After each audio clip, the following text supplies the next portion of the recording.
Welcome back to all my viewers on my YouTube channel. I am Sendra Kumar and welcome to all my viewers on my YouTube channel Just Do It for a Bright Future. Today we are discussing about to the central government part second ਕੇਂਦਰੀ ਸਰਕਾਰ ਭਾਗ ਦੂਜਾ ਸਵਿਕਸ ਦਾ part ਆ। ਅਸੀਂ ਇਹਦੇ ਵਿੱਚ ਪੜ੍ਹਨੇ ਆ ਇਹਦੇ ਕੁਐਸਚਨ ਆਨਸਰ ਜਿਹੜੇ ਰਹਿ ਗਏ ਸੀ ਫਸਟ ਪਾਰਟ ਦੇ ਵਿੱਚ ਅਸੀਂ ਉਹਨੂੰ ਡਿਸਕਸ ਕਰਾਂਗੇ ਤੇ ਜਿਹੜੇ ਬੱਚਿਆਂ ਨੇ ਇਹਦਾ ਫਸਟ ਪਾਰਟ ਨਹੀਂ ਦੇਖਿਆ ਉਹਦਾ ਲਿੰਕ ਵੀ ਮੈਂ ਡਿਸਕ੍ਰਿਪਸ਼ਨ ਬਾਕਸ ਦੇ ਵਿੱਚ ਦੇ ਦੂੰਗਾ ਤੇ ਤੁਸੀਂ ਸਾਰੇ ਜਣੇ ਉੱਥੋਂ ਜਾ ਕੇ ਵੀ ਉਹਦੇ ਜਿਹੜੇ ਕੁਐਸਚਨ ਆਨਸਰ ਨੇ ਉੱਥੇ ਕਰ ਸਕਦੇ ਹੋ। ਤੇ ਮੈਂ ਦੱਸਣਾ ਚਾਹੂੰਗਾ ਹੁਣ ਇਸ ਤੋਂ ਬਾਅਦ ਅਸੀਂ ਕੀ ਆ ਜਿਹੜੇ ਲੈਸਨਸ ਦੀ ਟਰਾਂਸਲੇਸ਼ਨ ਆ ਅਸੀਂ ਉਹਦੇ ਬਾਰੇ ਪੜ੍ਹਾਂਗੇ ਤੇ ਉਹਨੂੰ ਬਰੀਫਲੀ ਸਮਝਣ ਦੀ ਕੋਸ਼ਿਸ਼ ਕਰਾਂਗੇ ਤੇ ਟਰਾਈ ਕਰਾਂਗੇ ਵੀ ਸਾਰੇ ਜਿਹੜੇ ਕੁਐਸਚਨ ਨੇ ਅਸੀਂ ਉਹਨੂੰ ਅਟੈਂਪਟ ਕਰ ਸਕੀਏ ਫਾਈਨਲ ਐਗਜ਼ਾਮ ਦੇ ਵਿੱਚ। ਸਟਾਰਟ ਕਰਦੇ ਹਾਂ ਸੈਸ਼ਨ ਨੂੰ। ਮੰਤਰੀ ਮੰਡਲ ਤੇ ਮੰਤਰੀ ਪਰਿਸ਼ਦ ਦੇ ਭੇਦ ਦੱਸੋ ਵੀ ਇਹ ਕੀ ਮਤਲਬ ਕੀ ਹੁੰਦਾ ਇਹਨਾਂ ਦਾ। ਉੱਤਰ ਹੈ ਮੰਤਰੀ ਪਰਿਸ਼ਦ ਮੰਡਲ ਦਾ ਤੋਂ ਵੱਡਾ ਹੁੰਦਾ ਹੈ, ਮੰਤਰੀ ਮੰਡਲ ਤੋਂ ਵੱਡਾ ਹੁੰਦਾ ਵਾ ਇਹ। ਤੇ ਮੰਤਰੀ ਮੰਡਲ ਅਤੇ ਮੰਤਰੀ ਪਰਿਸ਼ਦ ਦਾ ਇੱਕ ਹੀ ਅੰਗ ਹੁੰਦਾ ਹੈ। ਮੰਤਰੀ ਪਰਿਸ਼ਦ ਵਿੱਚ ਅਕਸਰ 4 ਤਰ੍ਹਾਂ ਦੇ ਮੰਤਰੀ ਹੁੰਦੇ ਹਨ: ਕੈਬਨਿਟ, ਰਾਜ ਮੰਤਰੀ, ਉਪ ਮੰਤਰੀ ਅਤੇ ਸੰਸਦੀ ਸਕੱਤਰ। ਕੈਬਨਿਟ ਮੰਤਰੀਆਂ ਦੀ ਉੱਚ ਪੱਧਰ 'ਤੇ ਮੰਤਰੀ ਹੁੰਦੇ ਹਨ। ਉਹ ਪ੍ਰਸ਼ਾਸਨਿਕ ਵਿਭਾਗਾਂ ਦੇ ਵਿੱਚ ਸੁਤੰਤਰ ਪ੍ਰਧਾਨ ਹੁੰਦੇ ਹਨ। ਉਹ ਰਾਜ ਦੀਆਂ ਨੀਤੀਆਂ ਦਾ ਨਿਰਮਾਣ ਕਰਦੇ ਹਨ ਅਤੇ ਮੰਤਰੀ ਮੰਡਲ ਸਿਰਫ ਕੈਬਨਿਟ ਮੰਤਰੀ ਹੀ ਹੁੰਦੇ ਹਨ।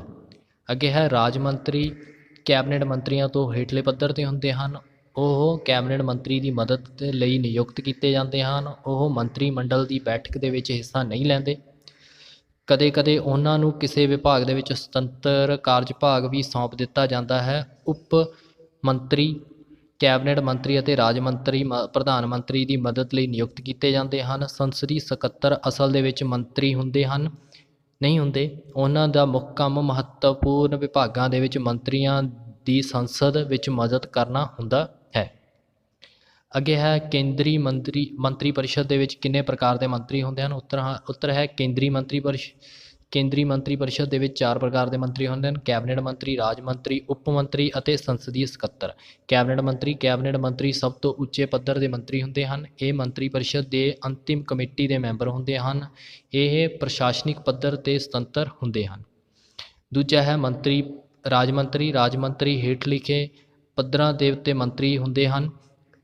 ਉਹ ਕੈਬਨਿਟ ਮੰਤਰੀ ਦੀ ਮਦਦ ਲਈ ਨਿਯੁਕਤ ਕੀਤੇ ਜਾਂਦੇ ਹਨ। ਰਾਜ ਮੰਤਰੀ ਨੂੰ ਕਦੀ ਕਿਸੇ ਵਿਭਾਗ ਦੇ ਵਿੱਚ ਸੁਤੰਤਰ ਕਾਰਜਭਾਰ ਵੀ ਸੌਂਪ ਦਿੱਤਾ ਜਾਂਦਾ ਹੈ। ਉਪ ਮੰਤਰੀ ਕੈਬਨਿਟ ਮੰਤਰੀਆਂ ਅਤੇ ਰਾਜ ਮੰਤਰੀਆਂ ਦੀ ਮਦਦ ਲਈ ਨਿਯੁਕਤ ਕੀਤੇ ਜਾਂਦੇ ਹਨ। ਸੰਸਦੀ ਸਕੱਤਰ ਅਸਲ ਦੇ ਵਿੱਚ ਮੰਤਰੀ ਨਹੀਂ ਹੁੰਦੇ। ਉਹਨਾਂ ਨੂੰ ਮੁੱਖ ਕੰਮ ਮਹੱਤਵਪੂਰਨ ਵਿਭਾਗਾਂ ਦੇ ਮੰਤਰੀਆਂ ਦੀ ਸੰਸਦ ਦੇ ਵਿੱਚ ਸਹਾਇਤਾ ਕਰਨਾ ਹੁੰਦਾ ਹੈ। ਅੱਗੇ ਹੈ ਪ੍ਰਧਾਨ ਮੰਤਰੀ ਦੀਆਂ ਕੋਈ 4 ਮਹੱਤਵਪੂਰਨ ਸ਼ਕਤੀਆਂ ਦੇ ਬਾਰੇ ਵੇਰਵਾ ਦਿਓ, ਜਾਂ ਪ੍ਰਧਾਨ ਮੰਤਰੀ ਦੇ ਮੰਤਰੀ ਮੰਡਲ ਦਾ ਧੁਰਾ ਹੁੰਦਾ ਹੈ, ਵਿਆਖਿਆ ਕਰੋ। ਉੱਤਰ ਹੈ ਪ੍ਰਧਾਨ ਮੰਤਰੀ ਆਪਣੇ ਮਹੱਤਵਪੂਰਨ ਕੰਮਾਂ ਦੇ ਕਾਰਨ ਮੰਤਰੀ ਮੰਡਲ ਦਾ ਧੁਰਾ ਹੁੰਦਾ ਹੈ। ਉਹ ਮੰਤਰੀਆਂ ਨੂੰ ਨਿਯੁਕਤ ਕਰਦਾ ਹੈ ਅਤੇ ਉਹਨਾਂ ਦੀ ਵਿਭਾਗਾਂ ਦੇ ਵਿੱਚ ਵੰਡ ਕਰਦਾ ਹੈ। ਉਹ ਜਦੋਂ ਚਾਹੇ ਪ੍ਰਸ਼ਾਸਨ ਦੀ ਕਾਰਜਕੁਸ਼ਲਤਾ ਲਈ ਮੰਤਰੀ ਮੰਡਲ ਨੂੰ ਪੁਨਰ ਗਠਨ ਕਰ ਸਕਦਾ ਹੈ। ਇਸ ਦਾ ਭਾਵ ਇਹ ਹੈ ਕਿ ਉਹ ਪੁਰਾਣੇ ਮੰਤਰੀਆਂ ਨੂੰ ਹਟਾ ਕੇ ਨਵੇਂ ਮੰਤਰੀ ਨਿਯੁਕਤ ਕਰ ਸਕਦਾ ਹੈ। ਦੂਜਾ ਹੈ ਜੇ ਪ੍ਰਧਾਨ ਮੰਤਰੀ ਤਿਆਗ ਪੱਤਰ ਦੇ ਦੇਵੇ ਤਾਂ ਪੂਰਾ ਮੰਤਰੀ ਮੰਡਲ ਭੰਗ ਹੋ ਜਾਂਦਾ ਹੈ। ਜੇ ਕੋਈ ਮੰਤਰੀ ਤਿਆਗ ਪੱਤਰ ਦੇਣ ਤੋਂ ਇਨਕਾਰ ਕਰੇ ਤਾਂ ਉਹ ਤਿਆਗ ਪੱਤਰ ਦੇ ਕੇ ਪੂਰੀ ਮੰਤਰੀ ਮੰਡਲ ਨੂੰ ਭੰਗ ਕਰ ਸਕਦਾ ਹੈ। ਪੁਨਰ ਗਠਨ ਕਰਦੇ ਸਮੇਂ ਉਹ ਉਸ ਮੰਤਰੀ ਨੂੰ ਮੰਤਰੀ ਮੰਡਲ ਤੋਂ ਬਾਹਰ ਰੱਖ ਸਕਦਾ ਹੈ। ਇਸ ਤੋਂ ਇਲਾਵਾ ਉਹ ਮੰਤਰੀ ਮੰਡਲ ਦੀ ਬੈਠਕ ਦੀ ਪ੍ਰਧਾਨਗੀ ਕਰਦਾ ਹੈ ਅਤੇ ਉਹਨਾਂ ਦੀ ਮਿਤੀ, ਸਮੇਂ ਅਤੇ ਸਥਾਨ ਨੂੰ ਨਿਸ਼ਚਿਤ ਕਰਦਾ ਹੈ।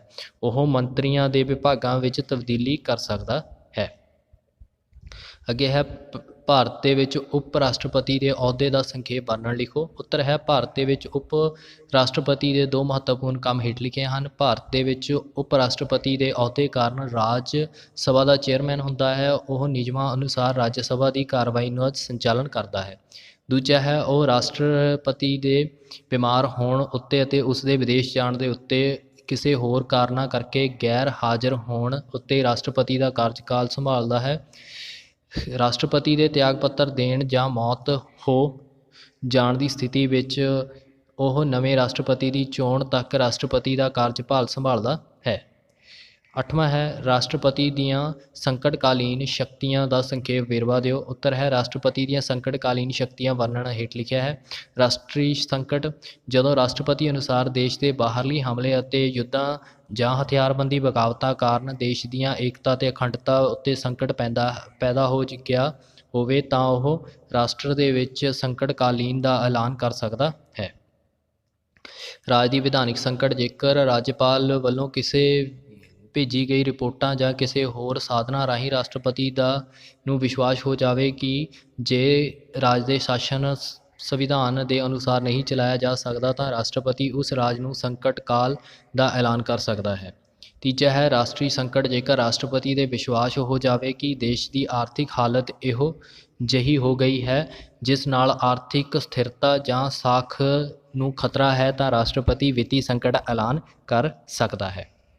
9ਵਾਂ ਕੁਐਸਚਨ ਹੈ ਸੁਪਰੀਮ ਕੋਰਟ ਦੇ ਮੁੱਢਲੇ ਅਧਿਕਾਰ ਦਾ ਖੇਤਰ ਵਰਣਨ ਕਰੋ। ਉੱਤਰ ਹੈ ਮੁੱਢਲੇ ਅਧਿਕਾਰ ਤੋਂ ਭਾਵ ਇਹੋ ਜਿਹੇ ਮਸਲਿਆਂ ਤੋਂ ਹੈ ਜੋ ਸਿੱਧੇ ਸੁਪਰੀਮ ਕੋਰਟ ਵਿੱਚ ਸ਼ੁਰੂ ਹੋ ਸਕਦੇ ਹਨ। ਹੇਠ ਲਿਖੇ ਝਗੜੇ ਸੁਪਰੀਮ ਕੋਰਟ ਦੇ ਮੁੱਢਲੇ ਅਧਿਕਾਰ ਖੇਤਰ ਵਿੱਚ ਆਉਂਦੇ ਹਨ।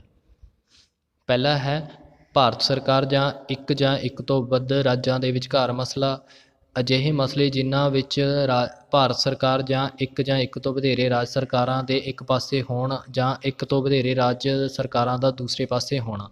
ਤੀਜਾ ਹੈ ਦੋ ਜਾਂ ਦੋ ਤੋਂ ਵੱਧ ਰਾਜਾਂ ਵਿਚਕਾਰ ਆਪਸੀ ਮਸਲਾ। ਮੌਲਿਕ ਅਧਿਕਾਰਾਂ ਸੰਬੰਧੀ ਮੁਕੱਦਮਿਆਂ ਵੀ ਸੁਪਰੀਮ ਸਰਵਉੱਚ ਅਦਾਲਤ ਦੇ ਮੁੱਢਲੇ ਅਧਿਕਾਰ ਦੇ ਵਿੱਚ ਆਉਂਦੇ ਹਨ। ਰਾਸ਼ਟਰਪਤੀ ਉਪ ਰਾਸ਼ਟਰਪਤੀ ਦੀਆਂ ਚੋਣਾਂ ਸੰਬੰਧੀ ਝਗੜੇ ਵੀ ਇਸ ਦੇ ਵਿੱਚ ਆਉਂਦੇ ਨੇ। ਤਾਂ ਇਹ ਸੀਗਾ ਸੈਸ਼ਨ ਜਿਹਦੇ ਵਿੱਚ ਅਸੀਂ ਕੇਂਦਰ ਸਰਕਾਰ ਦੇ ਬਾਰੇ ਸਾਰਾ ਕੁਝ ਪੜ੍ਹਿਆ ਸੀ। ਇਹਦੇ ਕੁਐਸਚਨ ਆਨਸਰ ਵੀ ਪੜ੍ਹੇ ਅਸੀਂ। ਰਾਸ਼ਟਰਪਤੀ ਉਪ ਰਾਸ਼ਟਰਪਤੀ ਅਤੇ ਪ੍ਰਧਾਨ ਮੰਤਰੀ ਦੇ ਮੰਤਰੀ ਮੰਡਲ ਦੇ ਬਾਰੇ ਸਾਰਾ ਕੁਝ ਅਸੀਂ ਪੜ੍ਹਿਆ। ਇਹਨੂੰ ਡਿਟੇਲ ਦੇ ਵਿੱਚ ਅਸੀਂ ਇਹਦਾ ਹੁਣ ਚੈਪਟਰ ਜਿਹੜਾ ਵਾ ਉਹ ਆਉਣ ਵਾਲੇ ਕੁਝ ਕੁ ਟਾਈਮਾਂ ਤੱਕ ਅਸੀਂ ਇਹਦੇ ਪੜ੍ਹਨੇ ਸ਼ੁਰੂ ਕਰਾਂਗੇ ਅਤੇ SST ਦੇ ਜਿੰਨੇ ਵੀ ਚੈਪਟਰ ਨੇ ਉਹਨਾਂ ਦੀ ਟਰਾਂਸਲੇਸ਼ਨ ਪੰਜਾਬੀ ਅਤੇ ਇੰਗਲਿਸ਼ ਦੋਹਾਂ ਦੇ ਵਿੱਚ ਮੈਂ ਇਸੇ YouTube ਚੈਨਲ ਦੇ ਉੱਤੇ ਕਰੂੰਗਾ। ਤਾਂ ਤੁਸੀਂ ਸਾਰੇ ਬੱਚਿਆਂ ਨੇ ਇਹਦੇ ਨਾਲ ਜੁੜ ਕੇ ਇਹ ਚੀਜ਼ਾਂ ਪੜ੍ਹਨੀਆਂ ਨੇ। Thanks a lot watching for my session.